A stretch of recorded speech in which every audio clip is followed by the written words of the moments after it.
আমার ভালো লেগেছে কারণ এইবার যে এটা আমার প্রথম ভোট এবং হচ্ছে যে আমার মনে হয়েছে যে ভোটটা সুষ্ঠু হয়েছে, যেটা আমরা বিগত বছরগুলোতে দেখতে পাইনি। তো আমার মনে হয়েছে সব কিছু সুষ্ঠু ছিল, তো সেই জন্য আমার ভালো লেগেছে। আসলে আমরা সবাই জানি অন্যান্যবার মানুষ কেন ভোট দিতে পারেনি, আর এখন কেন দিতে পারছে সেটাও আমরা জানি। আর এখন আসলে আমরা খুব আগে থেকেই ফিল করছি যে একটা ভোটের আমেজ আছে, যেটা আমরা বিগত বহু বছর ধরে ফিল করিনি। তো হয়তো এই সিচুয়েশনটা আমরা পেয়েছি, সেই জন্য আমাদের এখন ভোটের ওই আমেজটা আছে আমাদের মাঝে।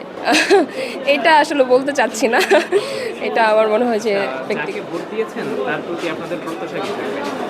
অবশ্যই আমরা যাকে ভোট দিই তাদের কাছে আমাদের প্রত্যাশা থাকে যে তারা আমাদের আশার অনুরূপ কাজ করবেন, আমাদের জন্য কাজ করবেন, জনগণের জন্য কাজ করবেন। তারা যেন কোনো দলকেন্দ্রিক না হয়ে যান, তারা মানুষের কথা ভাববেন, মানুষের মানে যেই জায়গায় তার অবস্থান সেই জায়গার উন্নয়নের কথা ভাববেন। এটাই আমাদের চাওয়া তার কাছ থেকে। এখানে আসলে অনেক সমস্যাই রয়েছে, যেমন রাস্তাঘাটের সমস্যা যেটা আপনি বললেন, এটা আসলে এখানে অনেক বড় একটা সমস্যা।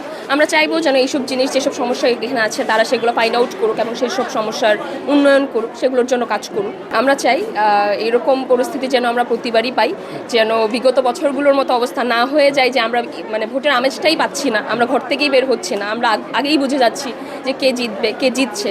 তো আমাদের আসলে ভোট দেওয়ার প্রয়োজন এতদিন মনে হয়নি, এটা যেন আমরা না পাই। আজ এইবার যেরকম করে ভোট হয়েছে, পরবর্তীতেও যেন ওরকম করেই ভোট হয়, আমাদের অধিকার যেন আমাদের কাছে থাকে।